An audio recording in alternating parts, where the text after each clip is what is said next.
Hello everyone, this is our grammar class. In this class we will study the chapter 8, the pronoun. Pronoun क्या होते हैं आप सभी ने पढ़े होंगे पहले. pronoun की definition सभी को आती होगी. The word which is used in place of a noun is called a pronoun.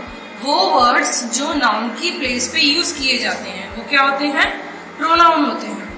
Example देखिए, अंश इज एन इंटेलिजेंट बॉय. अंश एक इंटेलिजेंट लड़का है, ठीक है. He learns the lesson quickly. वो जल्दी से अपना लेसन लर्न कर लेता है. तो यहाँ पे देखो अंश क्या है? नाउन है, ठीक है. उसकी जगह क्या यूज किया इन्होंने? ही यूज किया है. तो जब हम नाउन की जगह किसी वर्ड को यूज करते हैं तो वो क्या कहलाता है?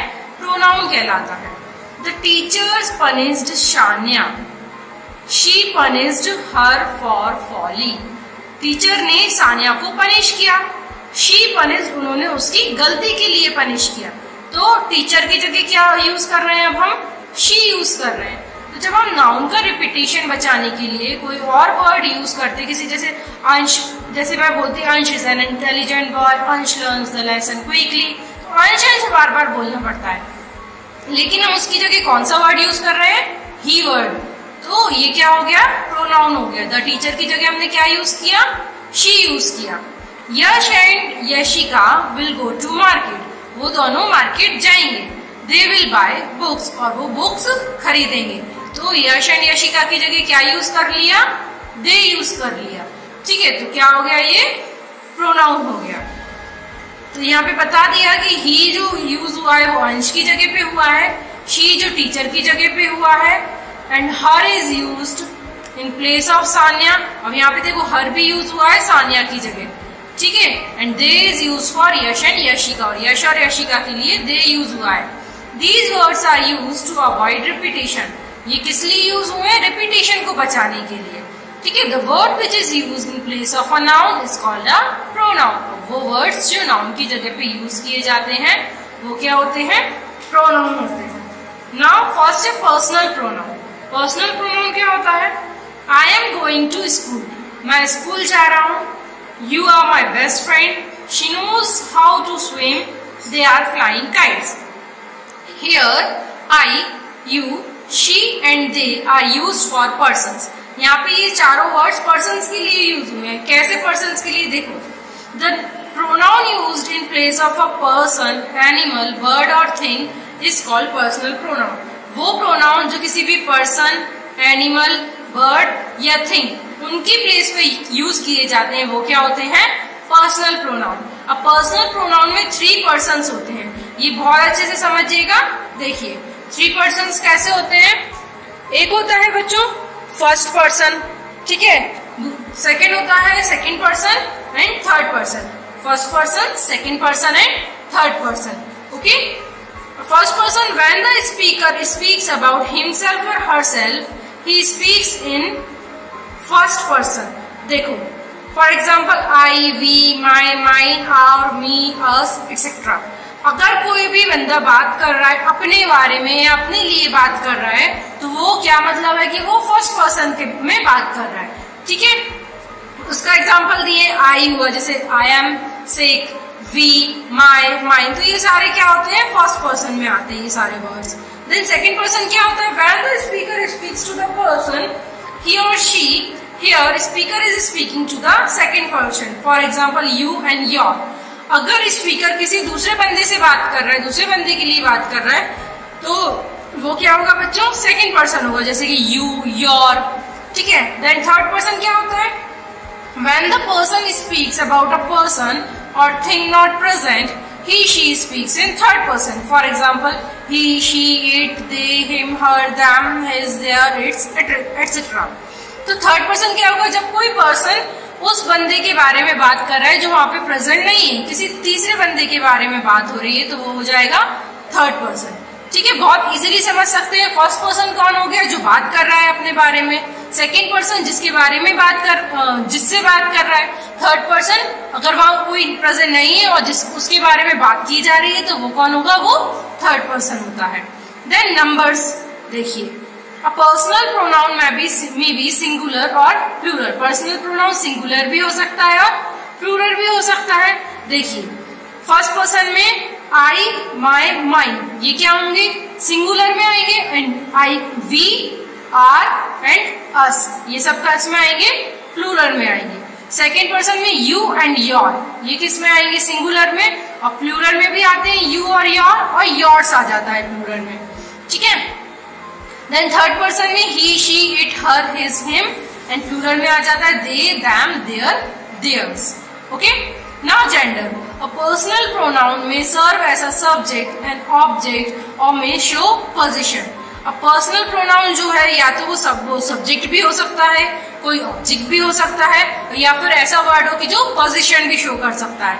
तो मैस्कुलिन में है ही, हिज और हिम, फेमिनाइन जेंडर में है शी और हर, न्यूटर में इट और इट्स, और मैस्कुलिन और फेमिनाइन दोनों में है ये आई हुआ, we, you, your, our, they, us, they, their, them, तो ये दोनों में है।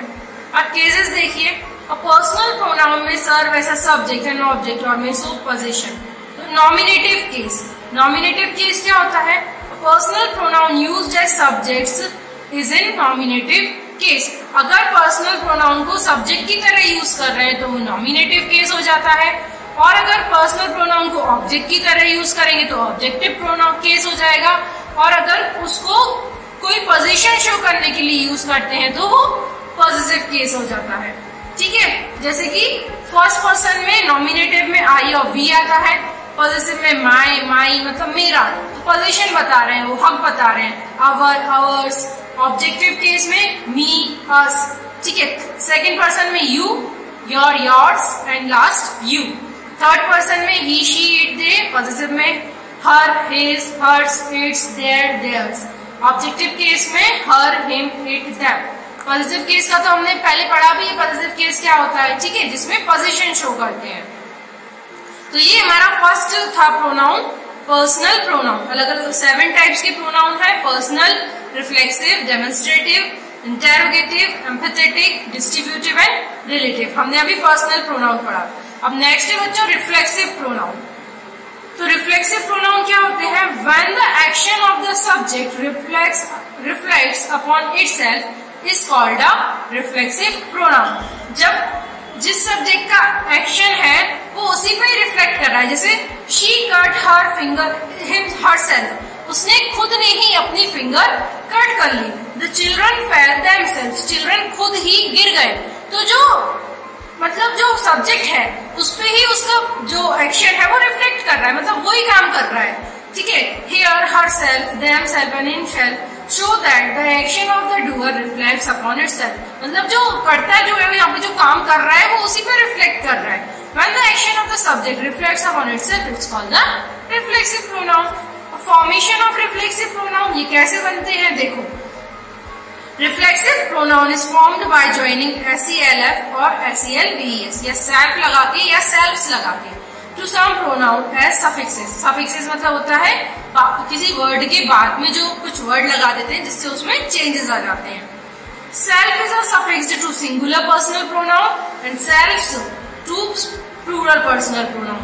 सेल्फ लगता है बच्चों सिंगुलर में और सेल्फ लगता है प्लूरल में। जैसे माई सिंगुलर है तो इसमें सेल्फ लग जाएगा, माई सेल्फ हो जाएगा। और प्लूरल है तो इसमें सेल्फ लग जाएगा तो आर सेल्फ हो जाएगा।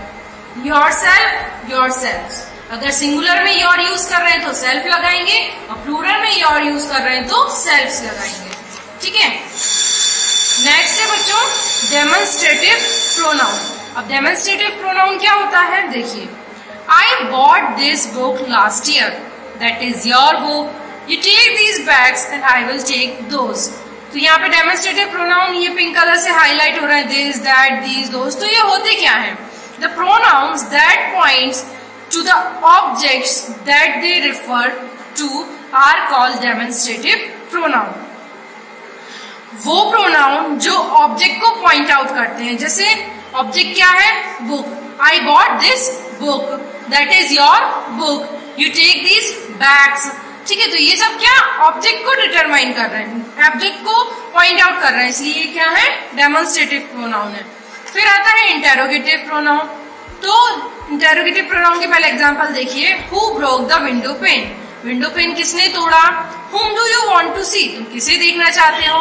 What is behind the curtain, curtain के पीछे क्या है, ठीक है। तो यार who, whom, what, which are used to ask questions, ये क्वेश्चंस पूछने के काम आ रहे हैं। तो the words that are used to ask questions are called interrogative pronoun. तो वो वर्ड्स जो क्वेश्चंस पूछने के काम आते हैं वो होते हैं इंटेरोगेटिव प्रोनाउन। और भी इंटेरोगेटिव यहाँ दिए हैं वर्ड्स जैसे who, whose, whom, why, what, when, which, how, many, how much, ठीक है। नेक्स्ट आता है हमारा emphatic pronoun, emphatic pronoun. Okay, he himself told me about it, you yourself know it better, we ourselves managed to escape। तो एम्फेथेटिक pronoun क्या होता है, emphasise करने की, मतलब जोर देने के काम आता है। मतलब he himself, उसने खुद ही मुझे उसके बारे में बताया। you yourself know it better, तुम खुद ही अच्छे से इसे जानते होगे, ठीक है। तो यार himself, yourself and ourself are used to emphasize, ये जोर देने के काम आते हैं किसी भी बात को, ठीक है। I myself revealed the facts in the course, I myself and यहाँ एक बात दी हुई है कि एम्फेथेटिक प्रोनाउन सब्जेक्ट की तरह वर्क नहीं करता है। जैसे देखो I myself revealed the facts in the court, तो ये myself revealed the facts in the court नहीं हो सकता है, तो यहाँ इसे सब्जेक्ट की तरह हम यूज नहीं कर सकते। Now distributive pronoun, distributive pronoun क्या होता है, Either of you can tell us a story, आप में से कोई भी मुझे स्टोरी बता सकता है। Each of the boy was given a prize, हर एक बॉय को प्राइज दी गई है। Both of you can come in, आप दोनों अंदर आ सकते हो।